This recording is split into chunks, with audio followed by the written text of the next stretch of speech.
Oi pessoal, como vocês estão? Tudo bem? Começando agora mais uma edição do Unifev em Pauta, te deixando atualizado das últimas notícias da instituição, o que você confere logo a seguir.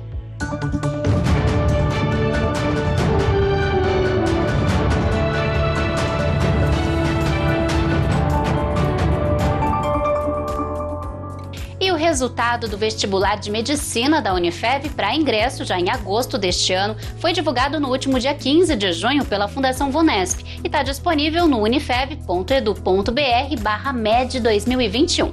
Os alunos aprovados vão compor a 10ª turma da graduação.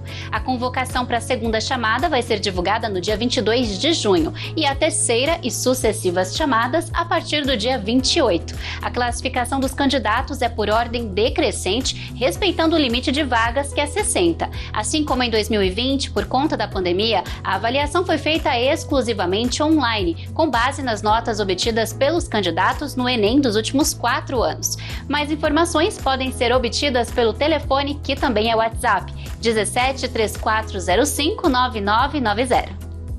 E a gente continua falando de medicina porque a noite do último dia 10 de junho foi um momento de reflexão e agradecimento para os formandos da 4ª turma de medicina da Unifev.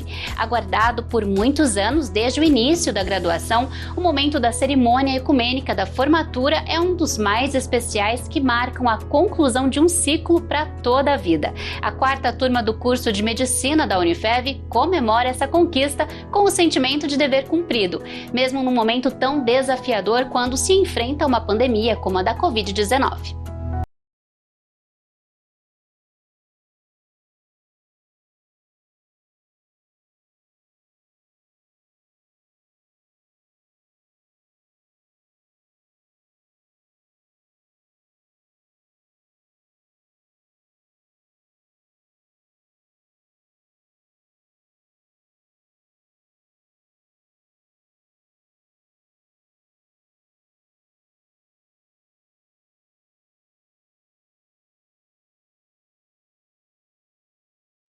Esse encontro ecumênico é praticamente a única comemoração desses alunos. Durante os 6 anos, eles esperam o momento de se formar para jogar o chapéu para cima, para se abraçar, e eles não tiveram a oportunidade de fazer isso, né? O momento de congratulação que eles tiveram foi um culto ecumênico, mas que foi maravilhoso, né? Dentro da casa de Deus, abençoado por Ele.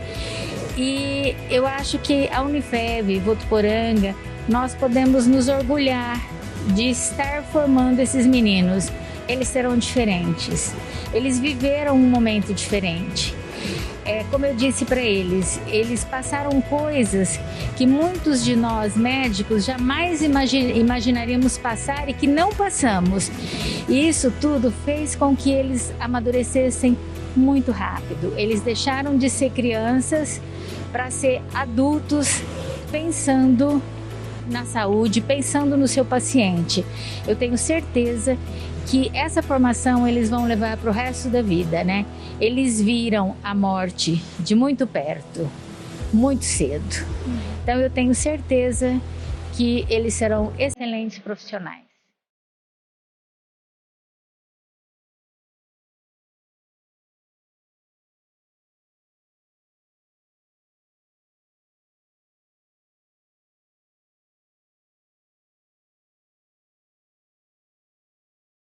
Eu acho que foi muito difícil em relação ao final.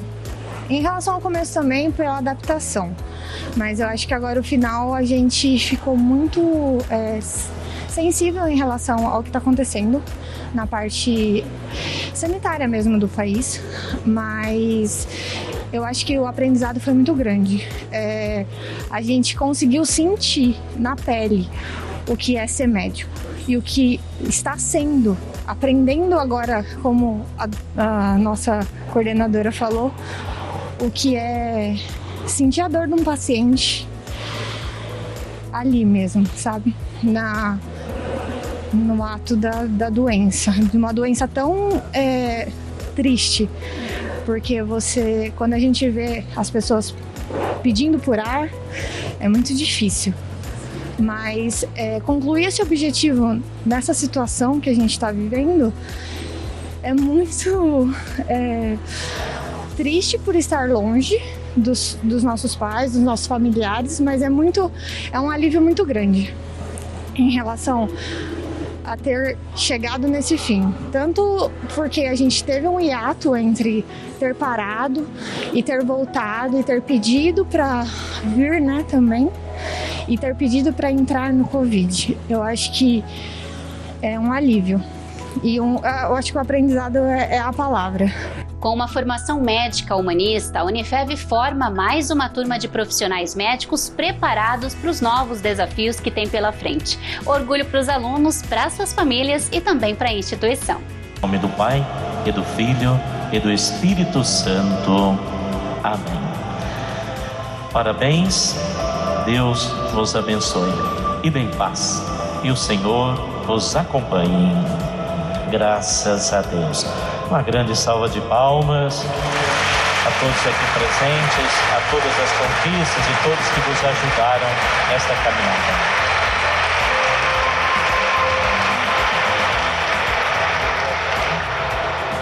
É um momento especial, né? Porque é um momento ecumênico, lembrando de uma força maior, né? Então a gente parabeniza os alunos também por isso.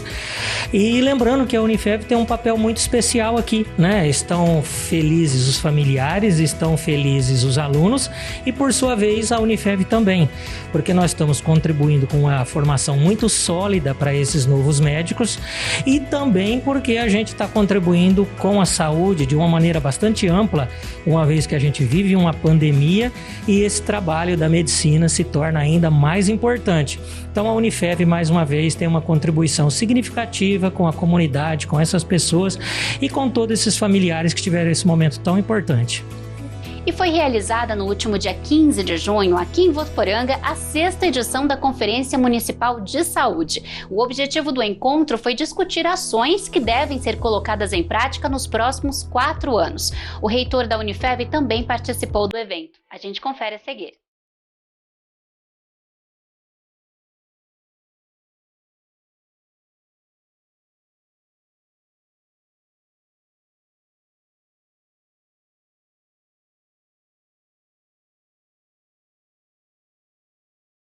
Essa é a oportunidade em que toda a sociedade civil, as pessoas que são trabalhadores de saúde, que são prestadores de saúde, se fazerem ou ser ouvidos, né, com propostas para que a gente possa ir sempre melhorando a nossa saúde pública.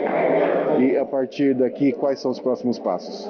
Os próximos passos, as propostas que aqui saírem, que prevalecerem, elas seguem a nível estadual. Teremos um representante que vai defender essas ideias a nível estadual e lá numa plenária será elencado as propostas que vão a nível nacional. Na prática, as propostas que vão sendo levantadas, né, elencadas tanto no nível municipal quanto estadual e a nível federal, elas serão parte das transformações, das melhorias na saúde pública, né, no nosso SUS, que é uma das maiores políticas públicas que nós temos em nosso país. É o momento, a oportunidade de transformações. E isso tudo com o apoio e com a ajuda dos representantes de diversos segmentos que estão aqui hoje? Sim, todos os segmentos, todos os bairros, né, todas as instituições que nós convidamos e se propuseram a participar, trouxeram as suas propostas e que serão hoje discutidas e ainda acrescidas de outras. Esses debates são muito importantes para não só dar novas diretrizes, né, corrigir de repente um rumo que a gente acha necessário, mas colocar em dia com todas as pessoas que estão envolvidas no dia a dia da saúde, a melhor condição de nós fazermos uma saúde melhor para a população. É sempre importante a gente se atualizar. E como que Votuporanga deve agir nesses próximos anos? O que a prefeitura, a administração pretende melhorar? Nós temos um momento importantíssimo que estamos vivendo, que é a questão do combate à Covid, né? Mas nunca nos deixando de lado o planejamento paralelo do que é a saúde em todos os outros campos, né? Todas as outras áreas, as faixas etárias, na área da criança, na área do adolescente, do idoso, enfim. Votuporanga é realmente uma referência em saúde e vai continuar sendo. É isso mesmo, né, Danilo? A Unifev realmente faz parte da comunidade em todas as suas nuances, né? E a saúde é uma dessas áreas que nós temos uma atuação muito forte. Haja vista os cursos todos que nós temos para a área da saúde, e no momento desse de pandemia, essa demanda é potencializada, né? A sociedade, a comunidade de uma maneira geral vive momentos difíceis e é importantíssimo, né, que a gente esteja presente, que nós estejamos aqui contribuindo, né, com a Secretaria da Saúde, com a Prefeitura, com todos aqueles que se empenham no sentido de que a gente resgate a saúde e tenhamos ou possamos, o mais breve possível, voltar às nossas vidas normais.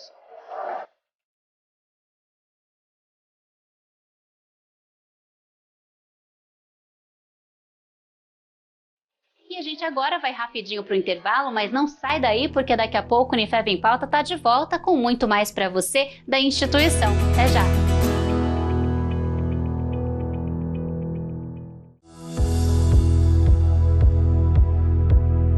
Unifev em Pauta já de volta e a gente então continua a trazer mais notícias da instituição, começando o segundo bloco do programa.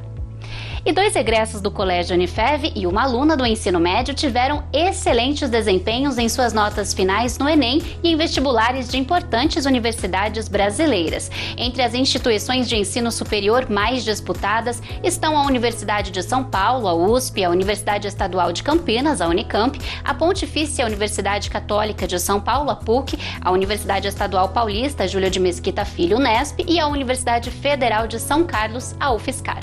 Os destaques este ano são para os ex-alunos Leonardo Araújo Caires Aguiar, que ficou em 11º lugar em Ciências Biológicas na Unesp, e a Luísa Bandos Lourenço, que ficou em 8º lugar em Imagem e Som na UFSCar. Eles iniciarão suas jornadas no 2º semestre ainda deste ano. Com apenas 18 anos e apesar das dificuldades com a adaptação no modelo de estudo remoto, o Léo, que também foi aprovado em 1º lugar na licenciatura em Física do Instituto Federal de Educação, Ciência e Tecnologia de São Paulo, aqui no campus de Votuporanga, vai realizar o sonho de cursar a graduação que sempre sonhou durante todo o ensino médio, que é Ciências Biológicas na Unesp. A dedicação da Luísa também é notável. Depois dos vestibulares de 2019, a vestibulanda analisou seus erros e as suas maiores dificuldades e focou ainda mais em estudar e melhorar seu desempenho. Os resultados foram sua aprovação em 3º lugar na graduação em Rádio, Televisão e Internet da Unesp e 4º lugar no curso de Publicidade e Propaganda da PUC.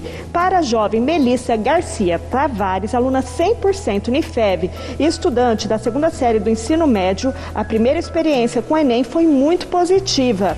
Sua nota foi de 940 na redação e 574 de média geral. O resultado motiva ainda mais na meta em prestar medicina. E neste mês de junho, o curso de Engenharia Civil da Unifev doou 11 cestas básicas à Associação Beneficente Irmão Mariano Dias. A doação foi resultado da conversão do valor arrecadado pelas inscrições da atividade de extensão Cimento e Adições Minerais, realizada em maio com os alunos da graduação.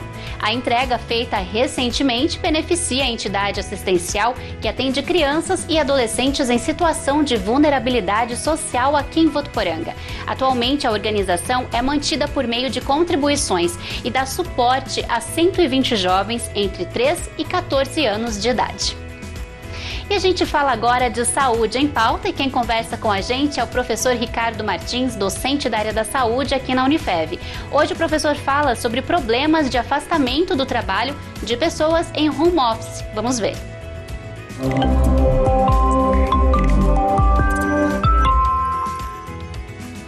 Olá!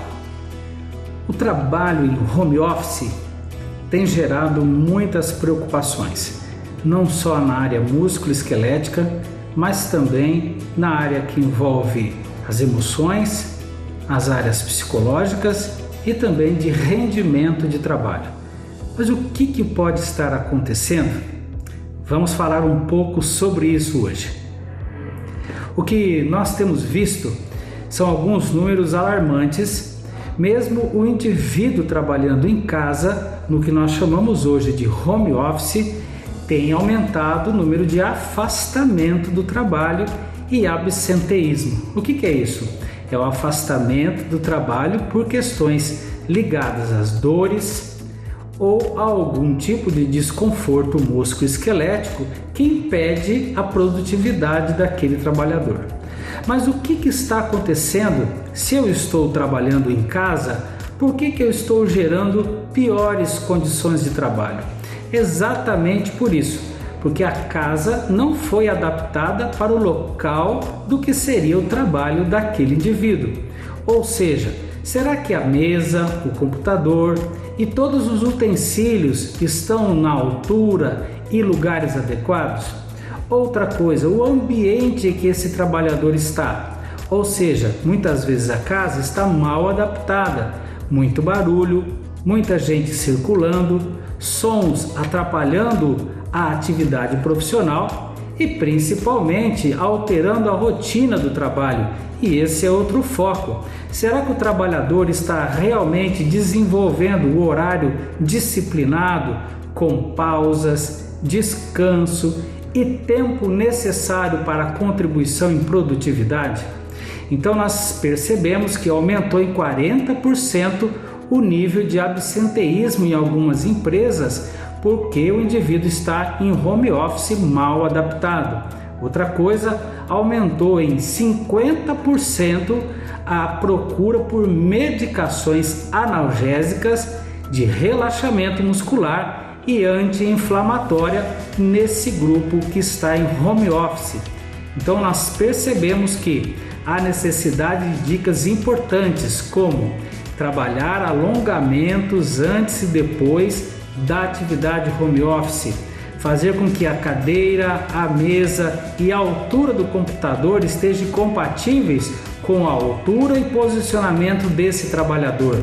Outra coisa são as pausas. A cada hora trabalhada, 10 minutos deve haver de descanso e principalmente para que haja a manutenção de um relaxamento, fazer com que ele saia do local, fazer alongamento e mesmo espreguiçar, que é um ato importante para o relaxamento muscular. Fazer alimentações nos intervalos adequados e, obviamente, ter a pausa do almoço e o descanso necessário após o período de trabalho. O home office foi feito para preservar o indivíduo para evitar as contaminações da Covid-19, mas nunca piorar as condições físico-funcionais desse trabalhador. Vamos pensar nisso e vamos nos prevenir. Um grande abraço e até a próxima! A gente troca de assunto agora e fala de língua portuguesa, porque o docente da Unifeb, professor Paulo Ferrarese, traz a seguir orientações para a gente usar no dia a dia. No português são 2. Vamos acompanhar então. Bem-vindo ao Espaço Português São 2. Eu sou o professor Paulo Ferrarese e te convido para algumas reflexões acerca da língua portuguesa. Para a nossa semana, eu imaginei que nós pudéssemos fazer uma incursão por um supermercado. Não que a gente possa se dar esse luxo em tempos de pandemia. O ideal é a gente ficar em casa, se resguardar o máximo que puder. Mas no nosso caso, por necessidade, imaginemos que nós colocamos a nossa máscara e fomos para o supermercado. E lá nos corredores do supermercado você encontrou escrito mussarela com C cedilha, fez uma cola grande, vocês estão vendo, né? Mussarela com C cedilha, mozzarella com Z e mussarela com 2 S's. Qual das formas você considera mais adequada, né? Ou adequada? Vejam só. A palavra mussarela, né, mozzarella, na verdade, ela vem do italiano e se grafa com 2 E's e 2 L's. Quando palavras como essa vêm para o português, o Z ele se transforma em cedilha. Então, o ideal seria que nós usássemos mussarela, forma adequada, ou se você preferir, você pode usar mozzarella, com um L só e um Z só, diferentemente do italiano, porque houve aportuguesamento. O que seria legal que você não usasse? A mussarela com 2 S's, que é aquela que mais frequentemente a gente encontra nos supermercados e nas padarias. Por quê? Porque o vocabulário ortográfico da língua portuguesa, ele não considera essa grafia como sendo aceitável para a palavra. Tudo bem? Você continua ainda no supermercado, você andou mais um pouquinho e você encontrou lá maisena com Z e maisena com S. Qual das duas? Maisena com Z é a marca, né? O produto, que é o amido de milho, se grafa com S. Então, maisena se escreve com S. Só se for uma referência à marca é que você vai escrever com Z. Você continua andando mais um pouquinho, encontrou um outro espaço escrito iogurte ou iogurte. Eu acho que essa palavra aqui a gente se equivoca mais na fala do que na escrita. As pessoas não escrevem iogurte, mas muitas vezes elas falam iogurte, quando na verdade a pronúncia correta, a pronúncia adequada é iogurte. Posso trocar por Danone para não ter problema? Danone também é marca.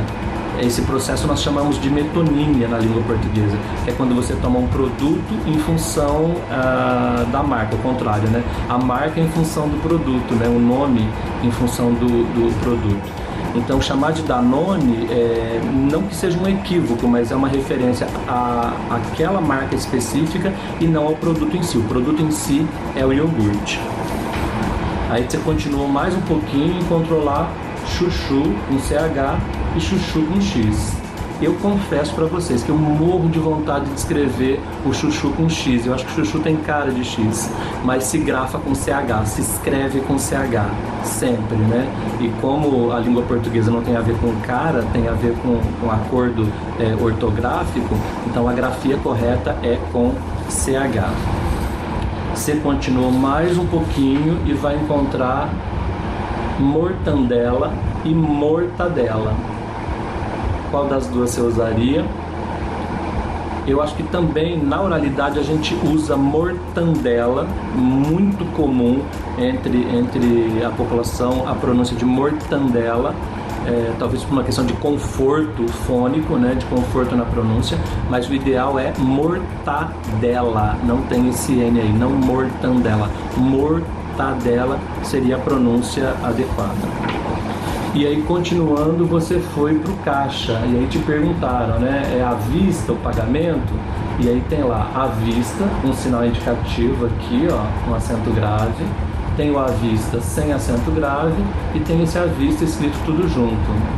O que significam as três formas, né? Porque as três formas estão corretas, mas quando utilizá-las? O primeiro caso, o à vista, é a forma de pagamento que você vai fazer. E também pode significar que alguma coisa está à vista, que está visível. Então eu peço assim para você, quando você sair, por gentileza, deixa as chaves num lugar à vista, ou seja, um lugar onde eu possa ver. O pagamento também pode ser feito à vista, mas se você não tiver com dinheiro naquele momento, você pode fazer o pagamento a prazo. Só lembrando que no a prazo você não vai ter o sinal indicativo. Esse sinal, esse acento grave não vai aparecer no a prazo. No à vista ele aparece, que é a forma de pagamento que você adotou. Esse à vista aqui, ó, se refere à capacidade de visão. Então eu digo assim, a vista da menina ficou embaçada porque ela pingou colírio. A visão, vista nesse caso equivaleria à visão dela, ficou embaçada porque ela pingou colírio. Tudo bem? E a última delas, esse à vista, é do verbo avistar, né? Ver ao longe, alcançar com a vista. Então eu digo assim, do último andar daquele prédio, avista-se toda a praia. Né? Então ele está ligado ao verbo avistar e se escreve tudo junto na sequência. Tudo bem? E aí alguém pergunta, ainda no caixa do supermercado, né? A entrega, como é que é para ser feita? Entrega em domicílio ou entrega a domicílio? Então olha só, a entrega ela vai ser feita em domicílio, porque quem entrega alguma coisa em algum lugar. Então entregas feitas em domicílio, não a domicílio.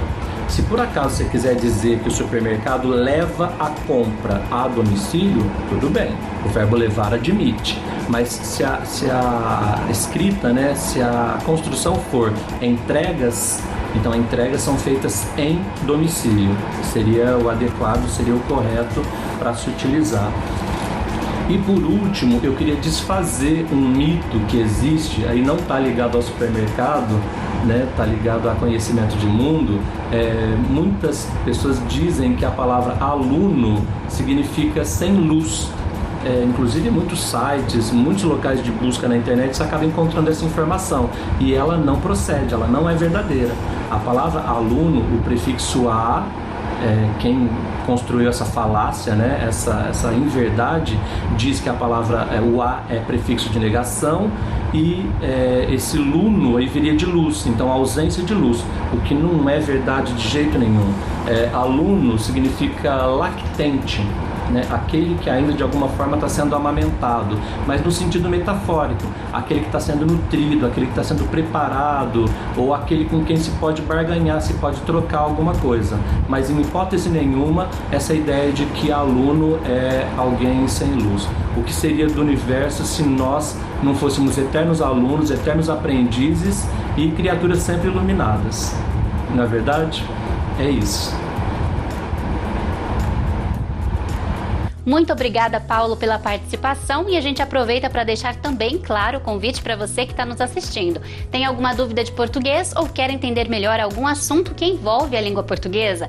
Participe do programa comentando lá na publicação do Unifev em Pauta no Facebook da TV, facebook.com/rádio e TV Unifev. Mande sua dúvida ou sugestão para que o professor possa respondê-la aqui no programa. Unifev em Pauta vai ficando por aqui, sem deixar de te agradecer. Muito obrigada pela sua companhia. Te espero no próximo programa, viu? E não esquece que lá no facebook.com/rádio e TV Unifev você vê todas as últimas edições do programa que já foram ao ar na TV.